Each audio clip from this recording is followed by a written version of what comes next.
Fare il vignaiolo è una scelta molto personale. È vero, noi siamo una famiglia ed è da tantissimi anni che portiamo avanti questo lavoro, ma per farlo tu in prima persona devi sceglierlo,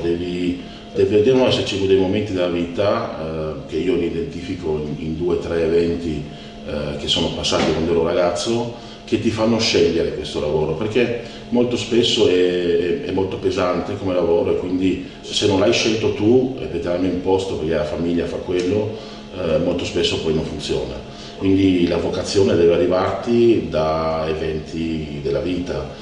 Per me sono stati un paio di momenti in cui mi sono innamorato prima della campagna, prima della natura e poi del vino, perché poi quello è l'altra parte assolutamente molto importante. Quindi adesso siamo fortunati perché siamo tutta una famiglia che porta avanti questo lavoro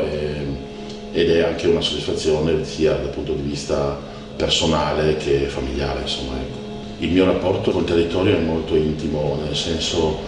amo questa terra, amo queste colline che non sono così scontate, amo il poter girare indisturbato anche in contatto con la natura, che in realtà è un contatto che sempre diventa molto personale. È bello anche per me girare in mezzo ai vigneti, semplicemente osservando quello che c'è intorno a te e poi ti soffermi, magari ti guardi una pianta in particolare, ma poi ti rendi conto che sei in mezzo a un bosco che è qui vicino, senti gli animali del bosco, senti tutti i piccoli uccellini che ti girano intorno ed è una sensazione bellissima, ti senti parte di una realtà molto più grande. Io quando ero piccolo qua ho un ricordo bellissimo di un gruppetto di amici che si ritrovava in posti sempre più addentrati nei boschi. Ci trovavamo per giocare, per fare qualsiasi cosa, giocare a nascondino con un bosco di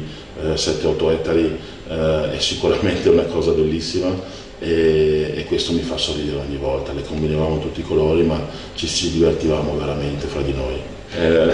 Con un mio carissimo amico che purtroppo non c'è più, Micha Gravner, siamo andati a fare un giro nel bosco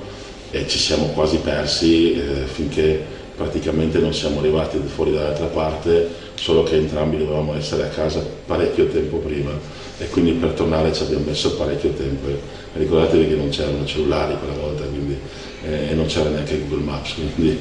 bisognava ritrovare la strada da soli. Entrate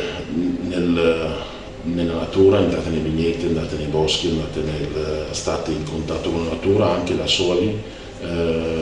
e cercate di capire quello che vi trasmette, cercate di innamorarvi di quella parte più completa della natura.